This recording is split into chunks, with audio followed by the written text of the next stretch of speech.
मैं आपका दोस्त कुमार अनुभव। हम जुनून सीरीज में राज व्यवस्था देख रहे थे। अब तक हमने राज व्यवस्था के बहुत महत्वपूर्ण 90 सवालों को देखा है और अब हम आगे देख रहे हैं। Okay, so let's move forward. सवाल नंबर 91 हमारे सामने, सवाल नंबर 91। सवाल क्या है? निम्नलिखित में से कौन सा विषय भारतीय संविधान की संघ सूची से संबंधित नहीं है? कौन सा विषय संघ सूची से संबंधित नहीं है दोस्त? कौन सा विषय मैंने क्लास में पढ़ाया है? क्या रक्षा किससे है? ये तो संघ में है। क्लियर? विदेशिक मामले ये भी संघ में है, रेलवे ये भी संघ में है। तो कौन सा नहीं है? कौन सा नहीं है दोस्त? डी, कृषि संघ सूची में नहीं है। तो कृषि है कहां? कृषि राज्य सूची में है। कृषि राज्य सूची में है। ठीक बात। अगला सवाल। ओके, अगला सवाल हमसे क्या कह रहा है? अगला सवाल हमसे कह रहा है भारतीय संविधान की 7वीं अनुसूची के अंतर्गत, कौन सी अनुसूची? 7वीं अनुसूची के अंतर्गत राज्य सूची में से किसका उल्लेख है? अब पूछा कि राज्य सूची में इसमें से क्या लिखा है। एक बात हमेशा ध्यान रखें, इम्तिहान में सवाल ठीक से पढ़ें और उसके मुख्य शब्दों को हमेशा गोले में डालें, जिससे एक बात हमेशा स्पष्ट हो जाती है कि हमसे क्या पूछा जा रहा है और कंफ्यूजन की स्थिति नहीं रहती है। ठीक बात। निम्न में से किसका उल्लेख है? शिक्षा है, विद्युत है, रेलवे पुलिस है, वन है। क्या है राज्य सूची में? क्या है? Railway police. पुलिस भी है और रेलवे पुलिस भी है। राज्य सूची में क्या है? पुलिस भी है और रेलवे पुलिस भी है। तो शिक्षा कहां है? कल हमने देखी थी समवर्ती सूची। शिक्षा कहां है? समवर्ती सूची। वन कहां है? ये भी समवर्ती सूची, ये भी समवर्ती सूची। क्लियर? इसका आंसर क्या होगा? सी, रेलवे पुलिस। Railway police. अगला सवाल हमसे क्या कह रहा है? पंचायती राज विषय निम्नलिखित में से किस सूची में सम्मिलित है? पंचायती राज किस सूची में सम्मिलित है दोस्त? पंचायती राज किस सूची में सम्मिलित है? पंचायती राज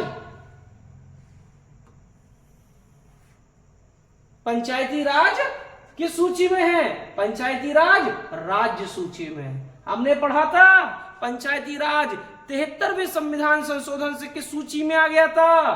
किस सूची में? राज्य सूची में। 73वां संविधान संशोधन पढ़ा है, जिसके तहत अनुसूची 11 जोड़ी गई है, जिसमें पंचायती राज है। और पंचायती राज के अनुच्छेद अगर याद आ रहे हो, 243 से 243 कौन सा? A B C D E F G H I J K L M N O वाला याद आ रहा है? कोर्ट वाला O। 243 O किसमें है? राज्य सूची में। किसमें है? राज्य सूची में। क्लियर? रिवाइज करते रहिए। मैंने क्लास में सभी के सभी पंचायती राज के और नगर पालिका के अनुच्छेद याद कराए थे, अगर आपको याद आ रहा हो। अगला सवाल, निम्नलिखित में से कौन सा विषय भारतीय संविधान की 7वीं अनुसूची की सूची 3 यानी समवर्ती सूची में शामिल है? कौन सा है समवर्ती सूची में? कौन सा है? दंड प्रक्रिया। कौन सा है? दंड प्रक्रिया, मतलब क्रिमिनल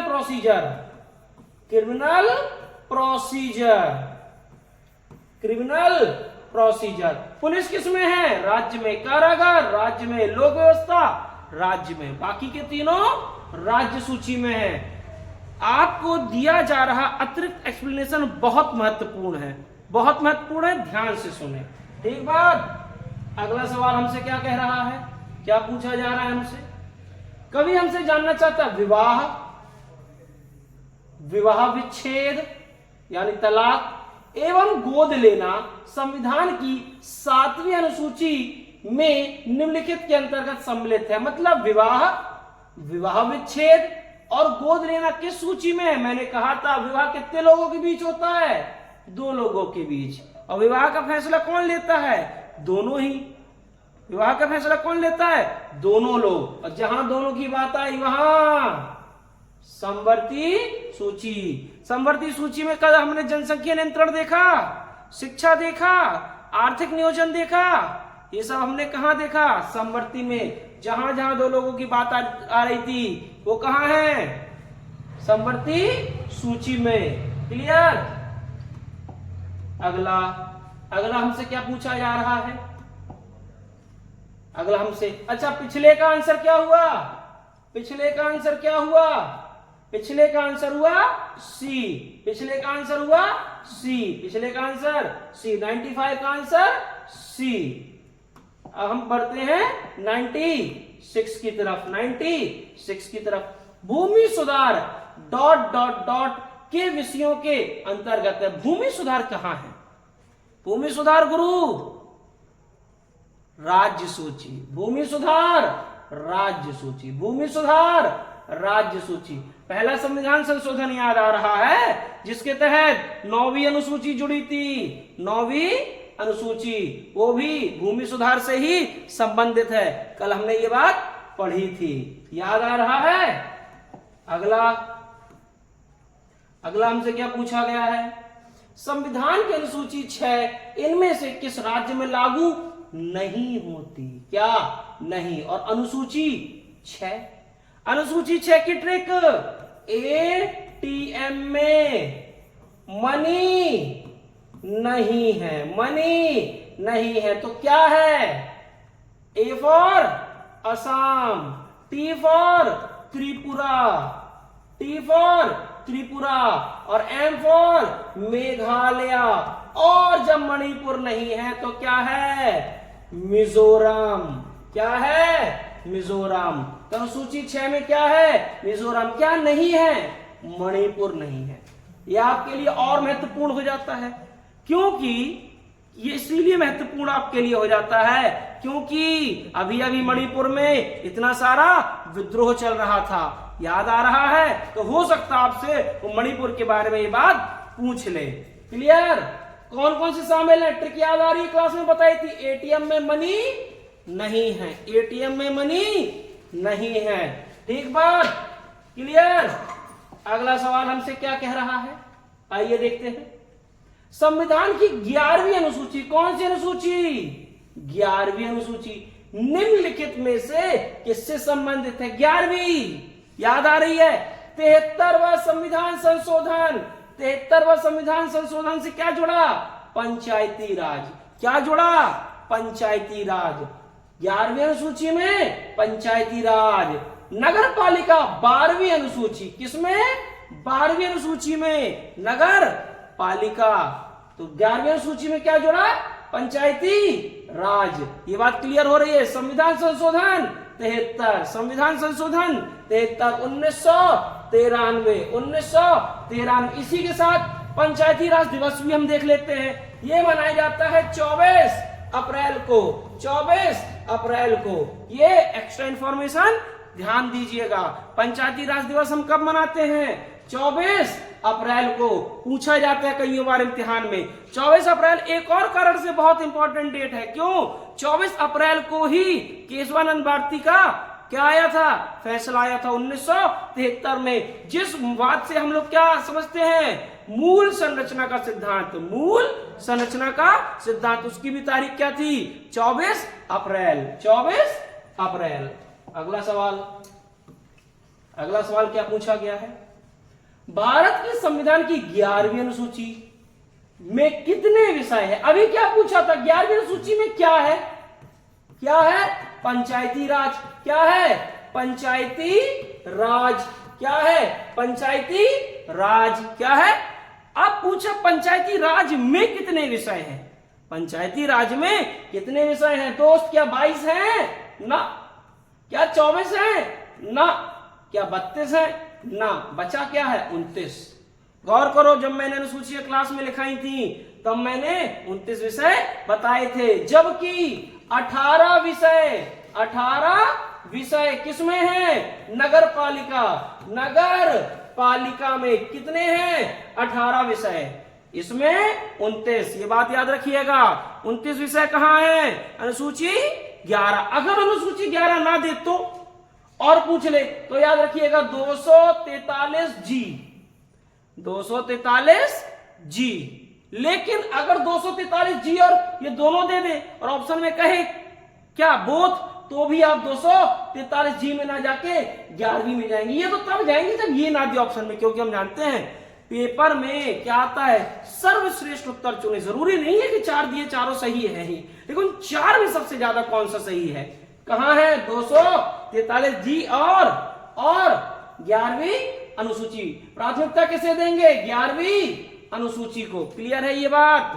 अगला सवाल की तरफ बढ़ रहे हैं, ध्यान से एक्सप्लेनेशन सुनते जाइएगा। बाद में आप कहेंगे कि बताया नहीं, मैंने बताया था। भारतीय गणतंत्र की 26/1/1950 को सही संवैधानिक वस्तु स्थिति क्या थी जब संविधान लागू किया गया? आपने गौर से देखा शब्द क्या लिखा? लागू। क्या लिखा? लागू। उस दिन भी हमने इस बात में कहा था, इस बात में ध्यान रखना, अगर लागू लिख किया है तो तारीख 26/1/1950, 26/1/1950। अब बात यह है कि लिखा क्या था? लोकतंत्रात्मक गणराज्य लिखा था। देखते हैं, संपूर्ण संप्रभु धर्मनिरपेक्ष लोकतांत्रिक गणराज्य लिखा था क्या? संपूर्ण प्रभुत्व संपन्न लोकतांत्रिक गणराज्य लिखा था क्या? या संपूर्ण प्रभुत्व संपन्न समाजवादी धर्मनिरपेक्ष लोकतांत्रिक गणराज्य लिखा था? देखिए क्या लिखा था। आओ हम ये बात जानते हैं कि समाजवादी शब्द, धर्मनिरपेक्ष शब्द, ये 42वें संविधान संशोधन से जुड़े हैं। किससे जुड़े हैं? 42वें संविधान संशोधन से। तो और इसके अलावा एक और शब्द जुड़ा था क्या? अखंडता। क्या जुड़ा था? अखंडता। क्या जुड़ा था? अखंडता जुड़ा था। हमने बताई थी क्लास में ट्रिक, SIS, सोशलिस्ट, इंटीग्रिटी और सेकुलरिज्म, धर्म निरपेक्षता, समाजवाद और अखंडता। तो स्थिति क्या थी? स्थिति थी संपूर्ण प्रभुत्व संपन्न लोकतंत्रात्मक गणराज्य। सी। आपका ऑप्शन क्या बैठेगा? सी। ऑप्शन क्या बैठेगा? सी। Option C. क्लियर? प्रभुत्व संपन्न क्या होता है? लोकतंत्रात्मक क्या होता है? गणराज्य क्या होता है? मैंने क्लास में एक्सप्लेन किया था। ठीक बात? अगला सवाल, अगला सवाल आइए देखें अगला सवाल। भारत के संविधान के निर्माताओं का मत निम्नलिखित में से किसमें प्रतिबिंबित का मतलब रिफ्लेक्ट मतलब किसमें प्रतिबिंबित होता है या दिखता है? किसमें? उद्देशिका में, मूल अधिकार में, राज्य के नीति में, निर्देशक तत्व में या मूल कर्तव्य में? किसमें दिखता है? उद्देशिका में दिखता है। किसमें दिखता है साहब? किसमें? उद्देशिका में। उद्देशिका याद आ रही है? हम भारत के लोग, we the people of India ... आगे का सभी 5 3 3 1। अगर कोई समझ जाए ये कोड तो वो कमेंट में नीचे बताया 5 3 3 1 क्या है। ठीक, सॉरी 5 3 2 1, सॉरी 5 3 2 1। क्लियर? अगला, अच्छा मूल अधिकार के अनुच्छेद एक बार हम फिर से रिवाइज करें। मूल अधिकार कहां से है? 12 से लेके 35। नीति निर्देशक तत्व 36 से 51 और मूल कर्तव्य 51 ए। क्लियर है? क्लियर है? अगला हमसे क्या कह रहा है सवाल? ध्यान से एक्सप्लेनेशन सुनिएगा, बहुत महत्वपूर्ण है एक्सप्लेनेशन। केवल सवाल उतना जितना महत्वपूर्ण है उतना ही महत्वपूर्ण उसके साथ दी जा रही अतिरिक्त जानकारी भी होती है। ठीक, भारत के संविधान की प्रस्तावना में कितने प्रकार के न्याय, स्वतंत्रता, समानता एवं भ्रातृत्व का उसी क्रम में उल्लेख किया गया? गौर करो, मैंने अभी क्या बात कही थी? कितने प्रकार की है? कितने प्रकार का न्याय है? 3, स्वतंत्रता 5, समानता 2 और बंधुत्व एक, बंधुत्व एक। याद आ रहा है? न्याय कौन सा? सामाजिक, आर्थिक और राजनीतिक। कितने प्रकार का? 3 प्रकार का। स्वतंत्रता कितने प्रकार की? स्वतंत्रता कितने प्रकार की? Thought, believe, faith, expression, worship. Thought, believe, expression, faith, worship. जबकि समानता कितने प्रकार की? 2 प्रकार की। काहे की? अवसर की समानता और एक और समानता, कमेंट में बताएं। और बंधुत्व, और बंधुत्व। ठीक बात। इसका आंसर क्या हो जाएगा आपका? इसका आंसर हो जाएगा 3, 5, 2, 1। यही बात तो मैंने पिछले सवाल में कही थी। 3, 5, 2, 1, 3, 5, 2, 1। अगला सवाल, अगला सवाल हमसे क्या कह रहा है? अगले सवाल में क्या कहा है? भारतीय संविधान की प्रस्तावना के सिलसिले में निम्नलिखित में से कौन सा क्रम, अब हमसे उसी बात का क्रम पूछ लिया है। क्या पूछ लिया है? क्रम। गणतंत्र, जनवादी, धर्मनिरपेक्ष, समाजवादी, सार्वभौम, सत्ता संपन्न। लेट्स सी, देखते हैं। सार्वभौम, सत्ता संपन्न, समाजवादी, जनवादी, धर्मनिरपेक्ष, गणतंत्र। देखते हैं। सार्वभौम, सत्ता संपन्न, जनवादी, धर्मनिरपेक्ष, समाजवादी, गणतंत्र। सार्वभौम, समाजवादी, धर्मनिरपेक्ष, जनवादी, गणतंत्र। कौन सा है? Socialist, sovereign, socialist, secular, democratic, republic. SSSDR पढ़ाता, एसएसएसडीआर पढ़ाता। सार्वभौमिक, सत्ता संपन्न, समाजवाद, धर्मनिरपेक्ष, जनवादी, गणतंत्र। अगर जनवादी ना लिख के आए तो क्या लिख के आएगा? क्या लिख के आएगा? डेमोक्रेसी, मतलब लोकतंत्र। क्या लिख के आएगा? लोकतंत्र। ऐसा तंत्र जो लोगों के द्वारा चलाया जाता हो। कैसा तंत्र? जो लोगों के द्वारा चलाया जाता हो। इसकी ट्रिक क्या थी? Triple S D I D R, triple S D R, triple S D R. Clear? अगला सवाल। ठीक, आइए। संविधान की प्रस्तावना का विधिक स्वरूप क्या है? कौन सा स्वरूप गुरु? विधिक स्वरूप। कौन सा स्वरूप? विधिक स्वरूप। क्या है यह? मतलब उसकी वैधानिक स्थिति क्या है? आओ देखें। यह लागू किया जा सकता है। लेट्स सी, देखते हैं। यह लागू नहीं किया जा सकता है। देखते हैं। विशेष परिस्थितियों में लागू किया जा सकता है। देखते हैं। उपयुक्त में से कोई नहीं। डी तो नहीं है क्योंकि कोई तो ऑप्शन है। क्या विशेष परिस्थितियों में लागू किया जा सकता? ना। क्या यह लागू नहीं किया जा सकता? हाँ, यह लागू नहीं किया जा सकता। यह लागू किया जा सकता नहीं। इसे किसी विषय, अगर सरकार इसे लागू नहीं करती है तो आप सरकार से जबरन नहीं कह सकते। यह लागू नहीं किया जा सकता। क्या है? विधिक स्वरूप। वो हिस्सा तो है लेकिन बाध्यकारी नहीं है। आप कोर्ट में यह कह के नहीं जा सकते हैं कि सरकार इतनी बात जो प्रस्तावना में लिखी है लागू नहीं कर रही है। इस बात के लिए आप कोर्ट नहीं जा सकते हैं। प्रस्तावना में लिखी बात को सरकार के लागू ना करने पर इस बात के लिए कोर्ट नहीं जा सकते हैं। क्लियर? इसका ऑप्शन क्या हो गया? इसका ऑप्शन क्या हो गया? बी। इसका ऑप्शन बी, ऑप्शन बी। अगला 26 नवंबर 1949 को अब शब्द आ गया अंगीकृत। मैंने इस बात को बार बार कहा था। अगर शब्द आए लागू तो 26 जनवरी, अगर आए अंगीकृत तो 26 नवंबर। 26 नवंबर। क्या है सवाल? 26 नवंबर 1949 को अंगीकृत भारतीय संविधान की प्रस्तावना में शब्द सम्मिलित नहीं। क्या नहीं? शब्द नहीं। तो एक शब्द समाजवादी, एक पंथ निरपेक्ष और एक अखंडता, और एक अखंडता। हमने ये बात देखी थी क्लास में कि अगर पंथ निरपेक्ष ना लिख के आएगा तो धर्म निरपेक्ष लिख के आएगा। क्या आएगा? धर्म निरपेक्ष, धर्म निरपेक्ष लिख के आएगा, धर्म निरपेक्ष। Samajwadi S I S. ठीक, अब आप कहेंगे धर्म निरपेक्ष क्या होता है और पंथ निरपेक्ष? हाँ, इससे मोटा माटी हम एक ही मान लेते हैं, लेकिन जब हम समाज शास्त्र के तौर पे पढ़ते हैं तो इसमें बहुत माइनर अंतर होता है। ये मैंने क्लास में बताया था। जब हम समाज शास्त्र के तौर पे से पढ़ते हैं तो बहुत माइनर अंतर होता है। हालांकि हम एक दूसरे के ये शब्द एक दूसरे के लिए इस्तेमाल कर सकते हैं। ठीक बात? तो इसको कौन सा नहीं था? समाजवादी, पंथनिरपेक्ष, अखंडता। एक क्या गणराज्य था? हाँ पहले से था। तो 1 2 3, 1 2 3। तो कब जुड़े? 42वां संविधान संशोधन। कब जुड़े? 42वें संविधान संशोधन। 42वें संविधान संशोधन। जब हम संविधान संशोधन पढ़ेंगे तो बताएंगे, 42वें संविधान संशोधन भी बताएंगे। हालांकि मैंने क्लास में बताया है और विधिवत लिखाया है। भारत के संविधान के आमुख का लक्ष्य उसके सभी नागरिकों के लिए सुनिश्चित करना है।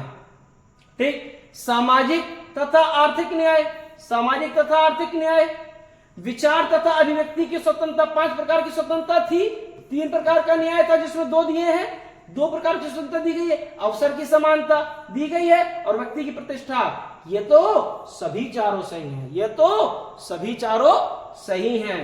ठीक बात। अगला सवाल क्लियर? ध्यान से देखते चलिएगा। Revision is more important than studying.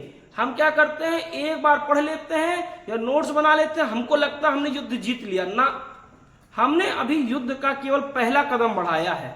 Serious. मुख्य बात यह है, जो भी लोग इम्तिहान देते हैं वे बात जानते हैं, मुख्य परेशानी तब आती है जब हम इम्तिहान में पहुंचे और हमें याद नहीं आ रहा। और याद क्यों नहीं आता? क्योंकि रिवीजन कम हो रखा होता है। तो रिवीजन करना बहुत जरूरी है, रिवीजन करते रहें हम। अगला सवाल 107। हम भारत के लोग, we the people of India शब्दों का प्रयोग भारतीय संविधान में कहां किया गया है? बताओ गुरु। हम 10 बार ये बात बता चुके हैं तब से, और ये सबसे पॉपुलर बात है। कहां है? संविधान की प्रस्तावना। अगर प्रस्तावना शब्द ना लिख के आएगा तो उद्देशिका लिख के आएगा। क्या आएगा? उद्देशिका। क्या आएगा? उद्देशिका। क्या आएगा? उद्देशिका। क्या आएगा? उद्देशिका। क्लियर? कहां लिखा है ये शब्द? कहां? प्रस्तावना अथवा उद्देशिका में। अगला सवाल, अगला सवाल क्या कहता है? भारत के संदर्भ में निम्न में से कौन धर्मनिरपेक्ष शब्द का सही भाव व्यक्त करता है? अब धर्मनिरपेक्ष शब्द का भाव, यह अच्छे लेवल का बड़ा सवाल है। ये बड़े बड़े इम्तिहानों में ऐसे सवाल आते हैं, वो आपसे इसका भाव पूछेगा। धर्मनिरपेक्ष शब्द का भाव क्या है भारत के लिए? भारत के अनेक धर्म है, भारत में अनेक धर्म है। अपने आप में तो ये लाइन सही है, अपने आप में लाइन सही है, लेकिन क्या ये इसका अर्थ है? देखते हैं। भारतीयों को धार्मिक स्वतंत्रता प्राप्त है, अपने आप में ये लाइन में सही है, लेकिन क्या ये इसका अर्थ है? देखते हैं। धर्मानुपालन व्यक्ति की इच्छा पर निर्भर है, ये बात भी अपने आप में ठीक है, लेकिन क्या ये इसका अर्थ है? देखते हैं। भारत में राज्य का कोई धर्म नहीं है, हाँ डी सही है। भारत में राज्य का कोई धर्म नहीं है। अगर इसकी जगह ये लिखा होता कि भारत में राज्य के सभी धर्म हैं, भारत में राज्य के सभी धर्म हैं, तो वो गलत हो जाता। क्या? भारत में राज्य का कोई भी धर्म नहीं है, राज्य का केवल एक धर्म है। क्या? कि राज्य के सब धर्म हैं। राज्य का केवल एक धर्म है कि राज्य के सब धर्म है। राज्य किसी के खिलाफ भी कोई भी द्वेष भावना नहीं रख सकता है संवैधानिक रूप से। क्लियर? तो इसका आंसर डी, इसका उत्तर डी। भारत में राज्य का कोई धर्म नहीं है। बहुत अच्छे लेवल का सवाल है ये आपका, बहुत अच्छे लेवल का। अगर आपको ये आ रहा था तो आपके अच्छे लेवल की तैयारी, और नहीं तो रिवीजन की जरूरत है और ध्यान से क्लास को पढ़ने की जरूरत है। क्लियर? अगला, निम्नलिखित में से कौन भारतीय संविधान की प्रस्तावना में उल्लेखित नहीं है? क्या नहीं है? सामाजिक न्याय है, आर्थिक न्याय है, राजनीतिक न्याय। हाँ, यही 3 प्रकार के तो न्याय थे, सामाजिक, आर्थिक, राजनीतिक, और 5 प्रकार की स्वतंत्रता, thought, believe, expression, faith, worship, विचारों की, मानने की। ठीक, तो कौन सा नहीं है? धार्मिक न्याय नहीं है। धर्म की स्वतंत्रता है, न्याय के साथ धर्म नहीं लिखा है, स्वतंत्रता लिखा है। क्या लिखा है? स्वतंत्रता। क्या लिखा है? स्वतंत्रता। क्लियर? अगला सवाल आगे बढ़े, इसका क्या होगा? डी। अगला सवाल हमसे क्या कहता है? भारतीय संविधान का कौन सा भाग संविधान की आत्मा कहलाता है? ओहो, धुआंधार कंफ्यूजन स्टूडेंट्स के बीच में, धुआंधार कंफ्यूजन। मैं एक बार में और हमेशा के लिए सॉल्व कर देता हूं। अगर आपसे प्रश्न में केवल इतना पूछे कि संविधान की आत्मा किसे कहा गया है, अच्छा संविधान में ऐसा कुछ नहीं लिखा है कि ये इसकी आत्मा है ना, किसी ने कहा, किसने कहा? के एम मुंशी साहब ने प्रस्तावना को अथवा उद्देशिका को क्या कहा? संविधान की आत्मा। अगर नॉर्मल पूछे क्या कि संविधान की आत्मा किसे कहा गया है, तो आप बताएंगे उद्देशिका को। क्लियर? अगर आपको विशेष रूप से कह के पूछ ले कि B.R. अंबेडकर साहब ने किसे आत्मा कहा है, तब आप किसको जाएंगे? संवैधानिक उपचारों आर्टिकल 32, संवैधानिक उपचार आर्टिकल 32। लेकिन अगर नॉर्मल सवाल पूछा है, कहीं कुछ नहीं लिख के दिया है, तो आप प्रस्तावना पे उत्तर लगाएंगे। अगर ये पूछ ले किसने कहा है प्रस्तावना को संविधान की आत्मा, तो के.एम. मुंशी। किसने कहा है? के.एम. मुंशी। के.एम. मुंशी। किसने कहा है? के.एम. मुंशी। क्लियर? ये बात हमेशा याद रखना, इसमें धुआंधार कंफ्यूजन है तमाम छात्रों के बीच में। अगर वो आपसे नॉर्मल पूछ रहा है तो के.एम. मुंशी, और स्पेशल कह के पूछ रहा है, B.R. अंबेडकर साहब का नाम लेके पूछ रहा है, तो संवैधानिक उपचार अनुच्छेद 32, अनुच्छेद 32। अगला सवाल, अगला सवाल हमसे क्या कहता है, आइए देखें। निम्नलिखित में से किसने भारतीय संविधान की प्रस्तावना को हमारे संप्रभु प्रजातांत्रिक गणराज्य की जन्म कुंडली कहा है? क्या कहा है? जन्म कुंडली। ये शब्द याद रखिएगा, जन्म कुंडली। जन्म कुंडली, हमारे संप्रभु प्रजातांत्रिक गणराज्य की जन्म कुंडली। ये किसने कहा है? के.एम. मुंशी साहब। के.एम. मुंशी साहब। के.एम. मुंशी साहब। क्लियर? क्या मुंशी साहब संवैधानिक सभा में थे? हाँ थे। कहां से थे? कमेंट करके बताएं। राजस्थान से थे। कहां से थे दोस्त? राजस्थान से थे। क्लियर? क्लियर? चलिए अगला सवाल हमसे क्या कह रहा है? संविधान को एक पवित्र दस्तावेज किसने कहा है? एक पवित्र दस्तावेज, एक ये है doctor B.R. Ambedkar. Doctor B.R. Ambedkar. B.R. Ambedkar के बारे में 2-3 चीज एक्स्ट्रा जान लें। अभी B.R. अंबेडकर की एक 19 फीट की मूर्ति पहली बार कोई सबसे ऊंची मूर्ति विदेश में लगी। कहां लगी? कहां लगी? मैरीलैंड में, USA मैरीलैंड में। यह आपके करंट अफेयर में आ सकता है। इसके अलावा 206 फीट की अभी आंध्र प्रदेश में भी लगी है। 206 फीट की अभी आंध्र प्रदेश में भी लगी है। क्लियर? 125 प्लस 86 फीट, 125 प्लस 80 ऐसे कुछ फीट है, लेकिन कहां लगी है? आंध्र प्रदेश में। क्लियर? तीसरी चीज, अंबेडकर साहब ने भारत के पहले कानून मंत्री भी थे। अंबेडकर साहब प्रारूप समिति के अध्यक्ष भी थे। अंबेडकर साहब का जन्म 14 अप्रैल 1891 को महो इंदौर के निकट है, एक कैंट है, एक छावनी है, वहां हुआ था। और अंबेडकर साहब का क्या हुआ था? मृत्यु। उसको क्या कहा गया? निर्वाणा। क्यों कहा गया? क्योंकि अंबेडकर साहब ने मरने के पहले बौद्ध धर्म अपना लिया था। 1956 6 दिसंबर। अंबेडकर साहब बहुत इंपॉर्टेंट हैं, याद रखिएगा उनके बारे में तमाम तथ्य, कुछ भी पूछा जा सकता है। ठीक बात? क्लियर? अगला सवाल, अगला सवाल हमसे क्या कह रहा है? किस राज्य के फैसले में सर्वोच्च न्यायालय ने सर्वप्रथम घोषित किया कि उद्देशिका संविधान का हिस्सा नहीं है? किसमें नहीं है? किसमें कहा कि उद्देशिका संविधान का हिस्सा नहीं है? किसमें कहा? बेरूबारी के सज्जन सिंह, गोलकनाथ, केशवानंद। किसमें कहा? बेरूबारी केस 1960। बेरूबारी केस 1960 याद आ रहे हैं? बाकी के 3 केस देख के कुछ याद आता है? मूल संरचना। क्या? मूल संरचना। मूल संरचना। सज्जन सिंह, गोलकनाथ और केशवानंद। सज्जन सिंह, गोलकनाथ और केशवानंद। बेरूबारी केस में क्या कहा? कि उद्देशिका संविधान का हिस्सा नहीं। ये किस आधार पे कहा? 1 मिनट में देख लेते हैं। हम जानते हैं पुस्तक होती है, पुस्तक का शुरुआती एक पेज होता है, आप गौर करें, जिसमें लिखा रहता है कि हम इसको धन्यवाद देते हैं, इस प्रकार का अगर एक पेज, अगर आप उस पेज को फाड़ के फेंक दे तो पुस्तक पे क्या कोई खास फर्क पड़ा क्या? अब पुस्तक नहीं पढ़ी जा सकती क्या? पढ़ी जा सकती है, तो कोई खास फर्क तो पड़ा नहीं उसको निकाल देने से।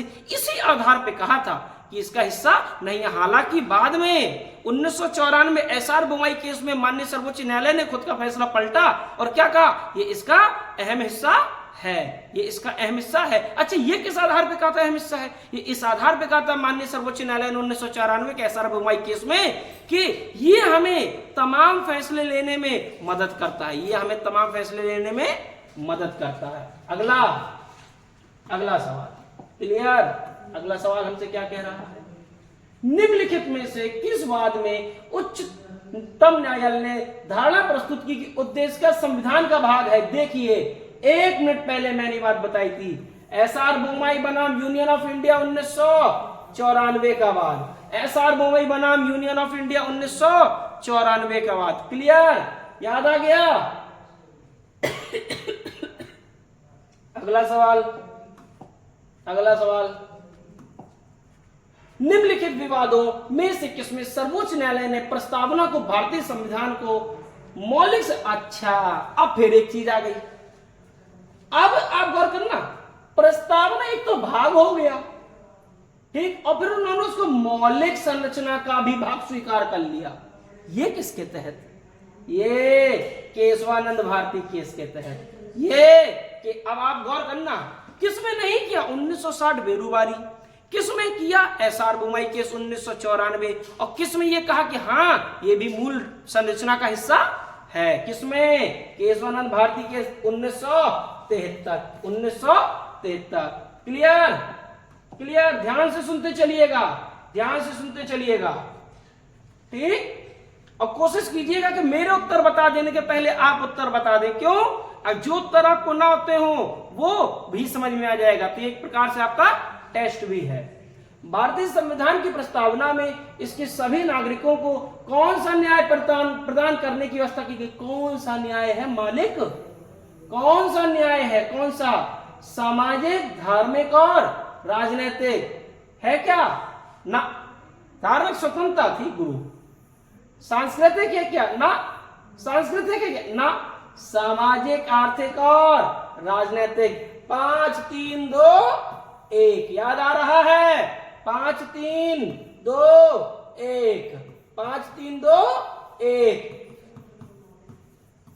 कमेंट में इस बात को खोलें, जिन लोगों ने मुझसे पढ़ा है कमेंट में SSSDR TBEFW इसको खोलें, इसको खोल के बताएं इसका क्या अर्थ है।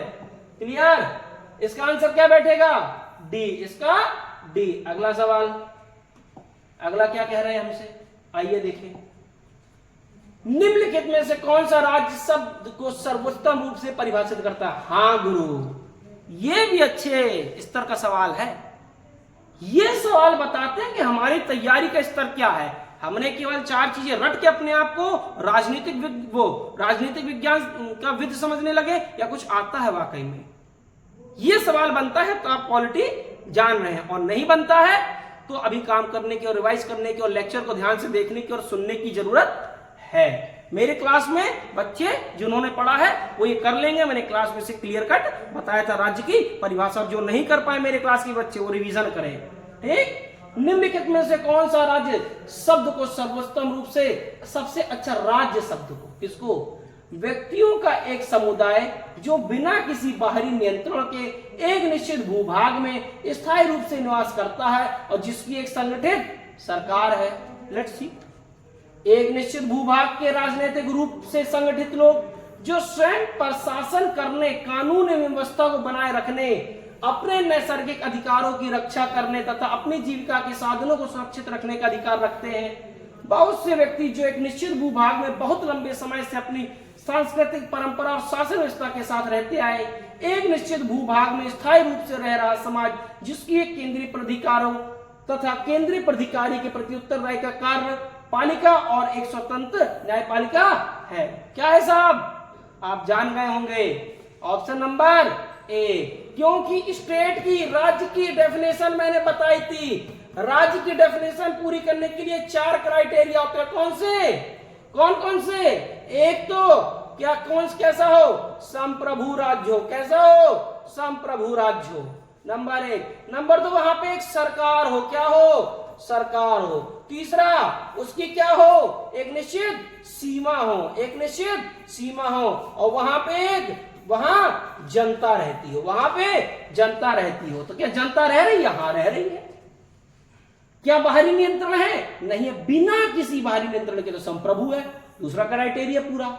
निश्चित भूभाग है, हाँ है, तो तीसरा क्राइटेरिया पूरा, ठीक। और एक सरकार भी है, यहां पे लोग रह रहे हैं। देखो निवास कर रहे हैं और निश्चित सरकार में चारों क्राइटेरिया हमारे पूरे हो रहे हैं। तो ऑप्शन नंबर 1, ऑप्शन नंबर 1। जिसको ये नहीं आ रहा था रिवीजन करें क्लास नोट्स का ध्यान से, ठीक, हमने ये क्लास में बताया है।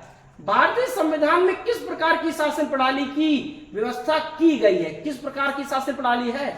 लोकतंत्रात्मक है, आध्यात्मक है, संसदात्मक है, अर्ध लोकतंत्रात्मक है।